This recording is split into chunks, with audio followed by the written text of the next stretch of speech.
At 7:51 though, on this Wednesday morning, it is time to talk rugby, and Louise Galvin is back with us. Good morning, Louise. Morning, Owen.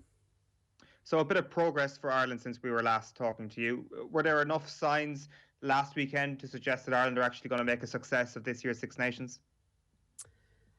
There certainly were encouraging signs, Owen. I suppose we're not going to judge them off an Italian or a performance against the Italians, so it's too early to say. But I think they responded in a manner in which we would have been happy with. Yeah, a little bit of sloppiness in the second half. We probably would have hoped that there would have been a few more tries dotted down, but certainly in terms of what the media, the general sound bites that were coming out, what we were looking for, they certainly produced that, because it was a bit more of a varied game plan, a bit more that new word offload that we're all looking for. We certainly saw more of them, and a nice spread of the scoring as well in terms of how it was happening, who it was coming off of. So yeah, I think overall it was quite a positive performance. Obviously, two debutants as well off the bench, and Ryan Baird and Craig Casey, and they both contributed handsomely. No major injuries to worry about. So yeah, overall I think we'd be pretty happy with that outing in Rome. Gordon Darcy is making the point in the Irish Times this morning that Ireland perhaps didn't show enough that they could attack from their own territory. This, of course, is down to the fact that Italy were unbelievably ill-disciplined at times. Is that the next step now for this Ireland team, to show that they can get from their own 22 into the opposition half without booting the leather off the ball? Yeah, I'd actually agree with Gordon in that. I mean, obviously, a lot of our scores come from setting up that territory within the attacking half of the field. And it is something that, again, go back to Mike Catt's comments nearly before the match about talking about players, taking that ownership, the responsibility to look up and to play. I think we're still seeing it more from the likes of Jameson Gibson Park than maybe, some of the Irish born and bred and trained players. There's still, I suppose, even if there's a turnover, I think we saw one opportunity with a brilliant rip. And I'm not sure, was it Will Connors managed to dive in the ball, or Tyg Byrne, and keep it alive so it didn't go straight to ruck.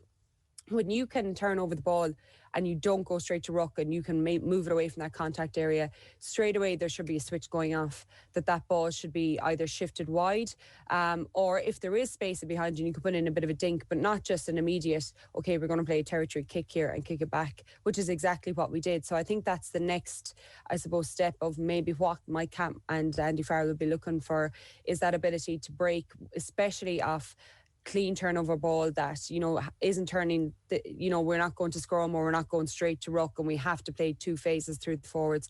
If we can get that ball away from that contact zone, which clearly the forwards are trying to do, and we can immediately turn that into a transition attacking opportunity, then I think that'll be the next step in terms of the evolution of the attack game of this Irish squad.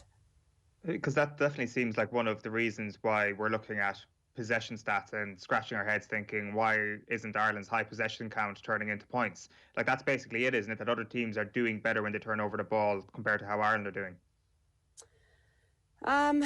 Other teams are doing better. Look, I think it's coming back to, we don't want to just turn into, or we're not going to turn into a team that just plays completely off the cuff all the time. And we're always going to have our structures. We're always going to work off a solid set piece. And that's massively important, because it's such a huge facet of the game. And it'll always give you that, I suppose, solid foundation that you can then play off of. What we don't want is to rely on, a magic trick play off a set piece that only relies on certain angles and lines and dummy runs in a certain way. We want it to be a foundation that we can then work off, heads up rugby. But, we still need our structure as well. So I think it's only going to happen once or twice a game where you get such a clean turnover that you can really just spread that wall, get it out wide, get it to your dangerous players, where they've half a sniff of a chance against, a defensive line that's only getting their shape.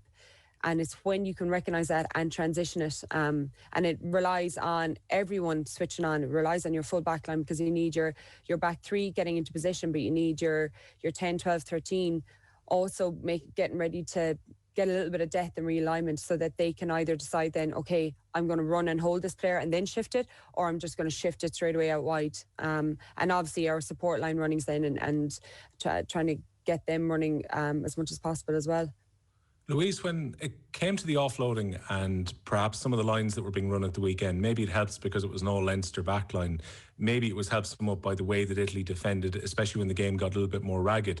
But do we expect that Ireland are going to go back to kicking from hand quite a bit when they go to Murrayfield? Because first 2 rounds, no team kicked the ball from hand more than Ireland did. Are we expecting an evolution of what we saw in Rome, or will they go back more towards the way they were playing in the first 2 games, do you reckon? I think it depends on that whole contact zone because, again, like you've mentioned, Italy defended with not major line speeds and not huge physicality. They doubled in a lot on 2-man tackles and yet didn't stop that ball from getting away. Like, particularly, I think Will Connor's second try. I mean, if Larmer taking the ball to the line, the winger jams in, and I mean, he's not Fakatawa. You should be able to stop that ball getting away, and yet Larmer's able to dish the ball to Will Connors. Scotland aren't going to defend like that. So you can only get that kind of offload style if you are breaking the line and getting 2 hands free. And obviously you have support line runners as well. I don't think Scotland would give it as easy to Ireland. So we're not going to start throwing 50-50 or even maybe 60-40 passes in that situation. So I think it comes back to whether the guys are going to get that over that advantage line and then can see that clear opportunity. And the Scottish defence is going to be a lot meaner than the Italian one. If we don't, then that's going to be the real test for the squad again, because now if we don't get that easy opportunity, which we probably won't, what are we going to do? Are we going to go straight back to a box kicking game or a kicking territory game? It's going to be interesting to see. Yeah, which might play right into the hands of Stuart Hogg. When it comes to the Irish back 3, Louise, we kind of, I guess, have to take it at this stage that Hugo Keenan is first choice 15 and is likely to play there unless there's an injury between now and the Scotland game. It seems James Lowe is the first option on the left wing. Do we kind of take it that Jordan Larmour is maybe just ahead of Keith Earls, or who would you expect to play on the right wing at Murrayfield? Yeah, I suppose Larmour went off, pick it up a knock at half time and gave Earls back his opportunity again. And I thought he was quite good in his half of rugby. I think in a game of rugby, every game is so different. You might start and be out of the 23 in the next game, depending on if, horses for courses. So it depends a little bit. Like if we're going to play, if we predict that Scotland are going to rain a lot of ball down on top of us, then I would back Earls in the air over Larmour. If we want more of a game breaker, well, then Larmour offers a little bit more of that. And again, it might look at a bit of a future situation. If he's looking further down the line, does he see Keith Earls here for the next World Cup? Now, I'm not saying that he's not at all. I'm a huge fan of Keith Earls, but it's about what Andy Farrell wants. He obviously finished his try pretty well, but I think it was Johnny Sexton's vision and crisp passing skills that made that more than anything else. So I think it depends what Andy Farrell wants and what he sees Scotland doing, because I know certainly if Scotland were to see Jordan Larmour there, I think they'd see him as potentially a weak link in the air for that defensively for the Irish squad, because he has been caught out in it in times before. I'm not saying he is now, but it would be a potential attacking threat for Scotland to rain down ball on top of him, whereas I think Earls would be a lot more solid. So it completely depends on what kind of game plan we're going to go with. Are we trying to keep ball in hand, which would be more of a Larmour type game? Are we going to be going back to, like you say, a lot more of the box kicking, which is probably more Keith Earls type of situation? And definitely Keenan's been brilliant. He's gonna hold on to that 15 shirt until either injury or he runs out of form. And I think James Lowe seems to have penned down that 11 shirt. We also have Jacob Stockdale, obviously played for Ulster at the weekend, coming back. So that's another positive for the Irish squad, is seeing the likes of Stockdale back, seeing Robert Balacloon actually as well, who, I think he's a bit of an outlier from the Irish squad, but he's someone that I was particularly impressed with as well in his first few seasons with Ulster. So it's definitely, we're looking like we have a bit more depth, but in terms of the 15 squad, for the 15 jersey at the moment, it's very much Hugo Keenan's, and he doesn't seem to have a lot of pressure in that position. Yeah, and Rob Carney was with us on Monday morning talking about Hugo Keenan, and I guess alluding to the importance of his sevens background. Like, I'm sure that fills you with pride hearing that, Louise, the fact that sevens is being mentioned for Ireland's lock at number 15 at the moment. What is it about the sevens game that might have improved Hugo Keenan? Yeah, and it was great, seeing those guys work so hard in that programme and dipping in and out the Leinster Academy as well. Look, the work rate is just huge. Like, I don't know. You'd obviously have to ask Hugo himself, but I don't think he'll ever work as hard as he will in a full-blown sevens tournament where you're playing a lot of minutes. And then you just develop. You have to manage every skill. You have to be able to pass so well, so crisply off both sides, tackle, jackal, seal rucks. You have to be good in the air as well. So I think you manage to develop a lot of skills. What 15s obviously brings into it is a mass amount of bodies and huge amount of tactical skill level or nuance as well, because it's not just about how fast or how physical you are. Then you have to bring in a lot more of kind of, I suppose, the technical aspect of it to break down teams. But Hugo, I mean, he was instrumental in Ireland qualifying to get onto the World Series in Hong Kong himself, and Jimmy O'Brien came back from Leinster and played a lot of game time as well. And I think Shane Daly came up as well from Munster at the time. So it's definitely a brilliant pathway. And I think if Ireland continue to use it post-COVID, the way the likes of New Zealand have been using it, where, you know, you'll have your 7 specialist guys that are there, and then you're constantly breading guys through that you're looking to feed back into the provinces again and giving them their opportunity. Again, Robert, that I mentioned in Ulster, he would have been 13th man in that San Francisco Sevens World Cup in 2018, which, again, I'm not sure he'd have gotten to where he is in that Ulster squad if it wasn't for the Sevens programme. The likes of Aaron Sexton last year as well from Ulster was inside the Sevens programme. So it's definitely another avenue, and I know he gets a lot of, I suppose, question about his role as well, but I think David Newsforce to be credited for pushing the programme from that point of view. I know there's probably people in the provinces that would have said they just wanted the players to themselves all the time, but we are seeing some of those players come to fruition, and I do think they're certainly benefiting from the game. And if anything, their massive work rate and fitness is certainly something, particularly for a 15 position in Hugo, which they would have benefited from.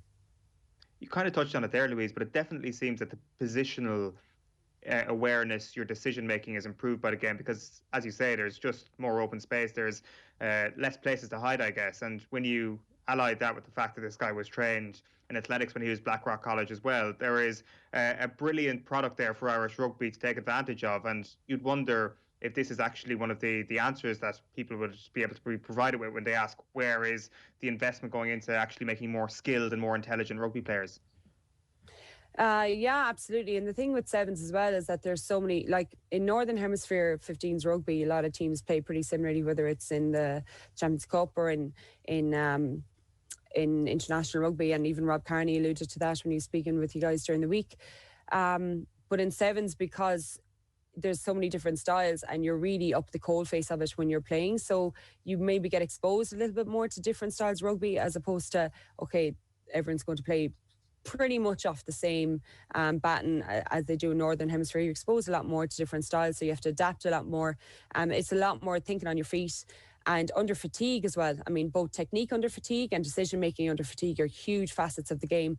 I think Hugo, if you watch him, is a really good guy for always looking once he breaks halfway through the tackle, whether he's going to give an offload or not. And I think, again, that's something that's really important, because you always want the player in possession to think it and yet have the decision-making capabilities to actually know it's not on, the next guy isn't in as good a position, or he's not available, or he's not ready for it. So, yeah, I definitely think that a level of decision-making and technique under fatigue is something as well that's probably honed both from his sevens days and just being an overall pretty good footballer as well. I mean, that line that he took, you can't coach that. I don't think you can coach that. I think that's inherent in someone. It was minuscule, and obviously there's so many facets of that try that he scored that were so important. And I think there's brilliant interplay between the backs and the forwards. Obviously, we worked off our solid set piece. But still, that little bit of, because the space is out wide, but he knew he's going to cut a hard line slightly back in at that inner shoulder of one of the Italian forwards, and that his own marker, his own opposite full back had kind of lost him a little bit in his eye line, and he just went for it. And, those opportunities, they don't present in every game, but when they come, you need the right player to be able to avail of them, and Hugo certainly did. Louise, can I ask you about Johnny Sexton? He signed this new 1-year extension to keep him at Leinster and Ireland, central contracted until the summer of next year. Like, there's been so much talk in this tournament about finding Johnny Sexton's successor and who is the next in line. Were you surprised to see him play the entire game against Italy at the weekend? Yeah, I think when you know, we were making so many changes. You could say maybe did Andy Farrell want Sexton on the field when Craig Casey was coming on, but we more often than not change both our 9 and 10. So I wouldn't say that's an obvious reason. Maybe it was a real firm backing from Andy Farrell that he wants Sexton staying on until the World Cup. You know, we can all just, I suppose, speculate as to what the reasoning was behind that, because certainly you'd be thinking game over, Scotland in 2 weeks, let's get him off the field before he picks up another head knock and he's ruled out for Scotland and England. But he was playing so well. I think, you know, if someone's just in form and in the groove, maybe they just had a little word and decided, no, I'm really feeling really well and I just want to finish this game out. You know, all we can do is speculate. But what he certainly did was he certainly consolidated his position as the best number 10 in Ireland by a long shot, to be honest. I mean, thought he was pretty good. He varied it up. He was certainly playing heads up, switching around, coming around blindside. He was taking the ball to the line. That pass for Earls, again, you're talking about whatever, 78 minutes of the game was just class. So I thought he played pretty strong. Yeah, and he's certainly our number 110, but it still doesn't answer all our questions of is he going to be there for France in 2023? I suppose we're all a little bit delighted to see Joey Carbery come back, but that's going to be obviously something for down the line. He's not going to be featuring in this year's Six Nations. But yeah, we still have the question of who is going to be successor, but we're pretty happy to see Joey Carbery back in the at least. But just to go back to Darcy's column, his final line on Ireland is, let's see how the Munster game goes this weekend. But is it too much to dream about Joey Carbery being sprung from the bench against England on March 20th? But by the sounds of things, Louise, I think you're saying it's probably... yeah. I think I'm a physio background as well, and I've also been in an environment where you're picking up injuries and you're picking up long-term injuries. Look, as any player in the world won't... it would be unfair. It would be unfair for him from a physical point of view, and he might be ready to play now, but is he ready to perform? He needs to get game time under his belt. No, I don't think that's going to happen at all. I don't think it would be fair on him, and I think it would be just too much of a risk in such a huge game. I mean, we could both be coming into that final game. Obviously, Ireland-England is always massive, but things don't go well in Murrayfield, and you know, England have France in the week after next, so we could both be coming in with one win. I don't think it's the right place to be bringing him in, unless we start to pick up injuries like Johnny goes off against Scotland and Billy Burns goes off, and all of a sudden, and Joey puts down 60 minutes for Munster at the weekend against Connacht and has a stormer, and things are going absolutely brilliantly for his rehab. I'm talking about very specific situations. Otherwise, I don't think we're going to see him. Louise, for many of your former teammates, very frustrating about the Women's Rugby World Cup being pushed back now to 2022 as well. Hopefully, they're going to have a Six Nations Championship coming up in a couple of months' time. But there was plenty of speculation yesterday about potentially playing Spain in effectively a qualifier semi-final. And then yesterday evening, it was announced that the tournament's going to be pushed back by 12 months. It's been difficult for a lot of those players who've been preparing for competitions that haven't happened over the last year. Yeah, and I think that it's so difficult. I'm devastated for the girls and the squad. I think, I'm not sure if people are aware, but the girls are training away ferociously. They've been doing camps Friday, Saturday, Sundays up in the National Sports Campus for months on end, waiting, doing what their bit to prepare for what was the end of the Six Nations in October, which, you know, fast forward to Six Nations this year and the World Cup qualifier, and eventually obviously hoping to go to New Zealand in September, and it's all been, the rug has been pulled out from underneath them. So it's absolutely devastating. And the thing about sport, you know, we're talking about amateurs, so they're all, you know, making career decisions based around this tournament. They're, you know, even as far as going, we're talking about women here, they're probably making, some people are talking about childbearing decisions around tournaments. They might be waiting until afterwards. To think that that's all been pushed back a year, like, it's just so devastating. But I completely understand at the same time it would be worse if we came to June, July and the squad is nearly picked and all their annual leave is used up and they have all these contracts with their employers that they can head off, and all of a sudden the rug was pulled out from under them then. So at least I think they're better off to make the decision earlier rather than later, but it's just so difficult. At the very least, I hope, because the amount of preparation that has gone in, which has been massive for Adam Griggs and his squad, I really hope they get to play Six Nations games in April. I suppose that was aligning to the new global window or the global competition that was commencing in 2022. Is that going to happen now? If there's going to be a World Cup year, who knows? There's a lot for World Rugby to consider, and all the various stakeholders. And I know they have put women's rugby as one of their primary goals, I suppose, for this period in their strategic plan. So I really hope they continue to back it, because obviously it needs the investment, it needs the funding. But for our own Irish girls, it's just absolutely devastating. As I say, there's a lot more than rugby decisions that are made around these kind of World Cup that happen once every 4 years for girls. So I hope they're all fit and available and able to put their hand up for selection and to push for Ireland to get qualified and perform well in 2022. Louise Galvin, great stuff. Thanks a million. Thanks a million, guys.